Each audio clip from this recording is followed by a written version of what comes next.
le monde pose cette question. Alors, je vais répondre de façon objectivale, hein, de façon rationnelle, de façon sincère, de façon honnête. J'ai 2 encyclopédies ici. Hein, des vraies encyclopédies de haut niveau, hein, pas des bêtises.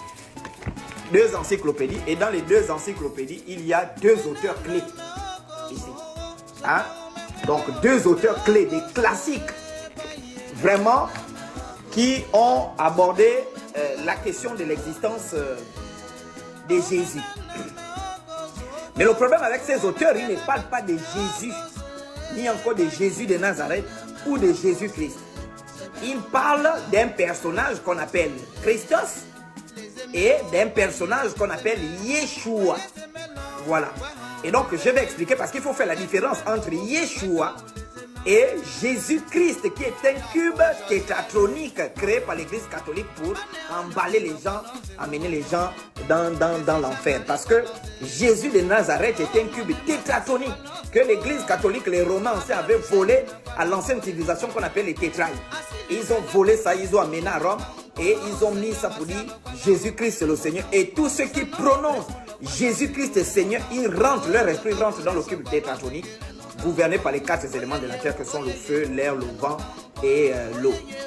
Et ensuite, à l'intérieur de ce cube-là, il y a 2 symboles mystérieux qu'on appelle premièrement, l'esprit, le cerveau humain, et deuxièmement, le néant. C'est-à-dire que quand tu rentres dans ce cube-là, c'est terminé. Mais bon, ça fera l'objet d'un autre enseignement. Donc, pour revenir maintenant sur la question.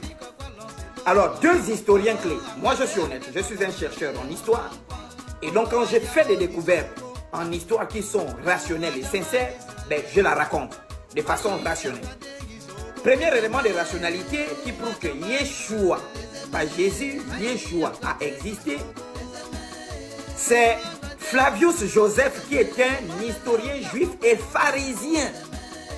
Et donc, historien juif et pharisien qui raconte l'histoire du peuple juif à l'an 93 dans son livre intitulé Les Antiquités juives, à partir du livre 18, je pense vers les lignes 63-64, il dit, en racontant l'histoire du peuple juif, il dit, en ce temps-là, où régnaient les Juifs, les pharisiens et Hérode, en ce temps-là, vivait un homme qu'on appelait Yeshua.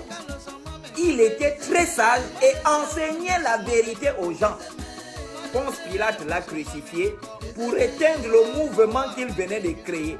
Et les gens qui le suivaient, qui étaient appelés les chrétiens, existent encore jusqu'aujourd'hui. Si je me trompe, vous pouvez aller vérifier ceux qui ont cette encyclopédie-là, universelle, universaliste ou je ne sais pas dans d'autres sources dans les bibliothèques.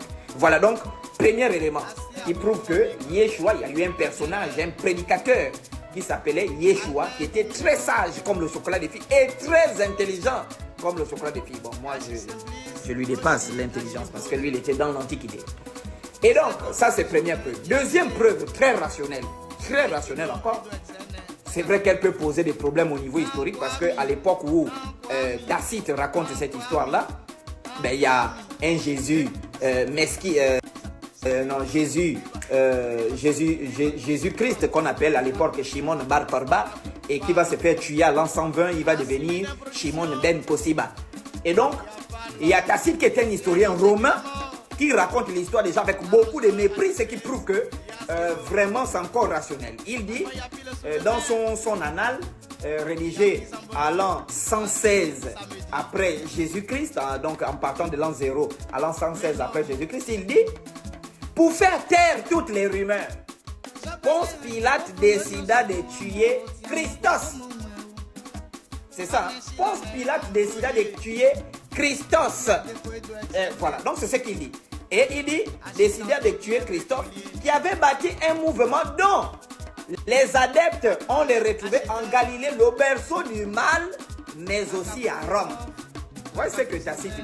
Donc ça prouve aussi, c'est un deuxième élément historique qui montre qu'il y a un personnage qu'on appelait Yeshua et qui était appelé en grec le Christ, donc le sauveur, qui était considéré comme le sauveur du peuple juif, etc.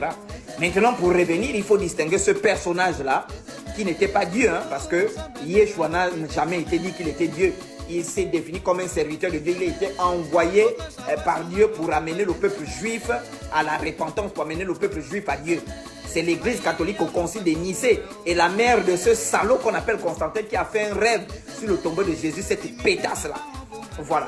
Donc, pour revenir sur la question, maintenant Jésus de Nazareth, c'est qui?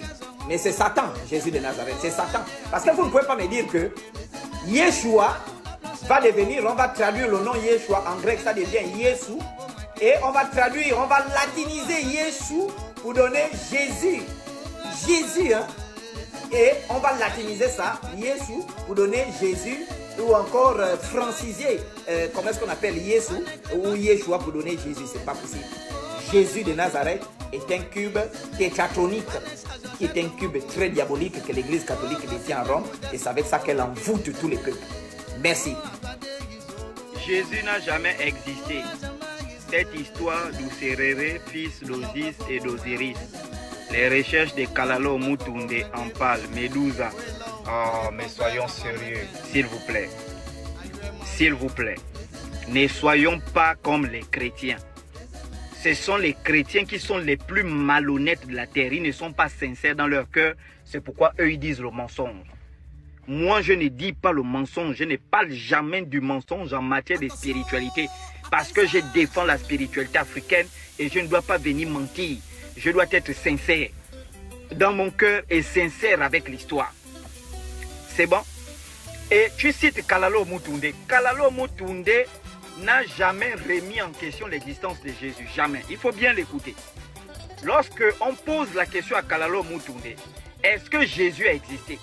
Kalalo Mutunde commence toujours par répondre. Il commence toujours par répondre. Le problème n'est pas que Jésus ait existé ou Jésus n'ait pas existé. Le problème est que ce que Jésus disait ou ce qu'on fait dire à Jésus dans la Bible avait déjà été dit il y a des siècles auparavant. Et il donne des preuves parce qu'il est allé en Égypte, il parle, il a déchiffré les hiéroglyphes. Il dit que tout ce que Jésus disait là, ça avait déjà été dit. Donc nous on n'a pas un problème. Moi je n'ai pas un problème. Je vous ai dit ici que Jésus, le mot Jésus là, c'est un cube tétratronique qui a été inventé, qui aspire le cerveau des gens. Mais la personne Yeshua, il y a des Talmuds qui en parlent, il y a des livres des historiens qui en parlent. Voilà, vous n'allez pas remettre en question l'existence de quelqu'un sous prétexte qu'il n'y a pas de preuves archéologiques de son existence, mais c'est bidon. Est-ce qu'il y a les preuves archéologiques de l'existence de Mbombé, notre guerrier gabonais qui a combattu l'armée française avec Nyonda Makita, qui a été capturé en 1913 et qui a été tué? Est-ce qu'il y a les preuves archéologiques de son existence? Vous n'allez pas dire que quelqu'un n'a pas existé parce qu'il n'a pas laissé une descendance. Chaka Zulu a existé, où est la descendance de Chaka Zulu?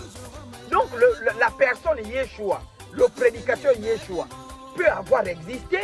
Maintenant, ce qu'on a fait derrière son nom, c'est autre chose. Un moment, soyons honnêtes. Et puis toi, ne viens pas citer les travaux des gens que tu ne lis même pas. Il faut lire. Et puis, quand on lit, ce n'est pas pour réciter les travaux des autres. On fait des recherches, on regarde ce que les autres ont eu à faire, on constate leurs lacunes, on voit ce qu'ils ont dit, ce qu'ils n'ont pas dit. On trouve l'originalité dans ce qu'ils ont dit là, pour pouvoir apporter de nouvelles connaissances. C'est ce qu'on appelle les revues de la littérature. Tu ne vas pas les lire et venir répéter bêtement ce qu'ils ont eu à dire. Kalalo Mutunde est venu dire parce qu'il a cherché. Il a puisé dans Cheikh Anta Diop. Il a trouvé les limites de Cheikh Anta Diop. Il a complété ça par ses propres recherches. Hein, mes frères? Soyons honnêtes. Soyons honnêtes. Les livres historiques montrent qu'il y a quelqu'un du nom de Yeshua qui a quand même existé. C'est bon, on n'a pas de problème avec l'existence de Jésus, avec l'existence de Yeshua. On n'a pas, moi, j'ai pas un problème avec ça. J'ai pas un problème avec l'existence de Yeshua. Est-ce que vous comprenez un peu? Donc, voici des choses qu'il faut comprendre. Que Yeshua existait, qu'il n'a pas existé. Nous, on n'a pas de problème avec ça. Sauf si tu as un problème particulier avec Yeshua, qu'il te dérange ou bien je ne sais pas. Nous, on n'a pas un problème avec. Mais nous, on demande l'honnêteté. Si quelqu'un est bon, il est bon. Si quelqu'un est faux, il est faux. C'est pourquoi vous voyez, moi, je dénonce à la fois les faux pasteurs, mais je dénonce aussi les faux qui sont dans les traditions africaines. Parce qu'il y a trop de faux. Pourquoi? Parce que nous, on cherche à mener le peuple africain dans la construction de l'Afrique, la redéfinition de l'identité africaine. Et donc, il faut que nous soyons des gens honnêtes, responsables. Reconnaître que tel est bon, tel n'est pas bon. Ça, c'est vrai, ça, c'est faux. Ça, c'est pas bon, voilà. Et moi, également, sur les recherches, c'est vrai que je ne me suis jamais questionné vraiment sur l'existence de comment est-ce que ça s'appelle Yeshua. Je n'ai jamais fait des recherches sur ça. Mais quand je lis, je tombe sur des passages, tout ça, et puis je me dis, bon, voilà.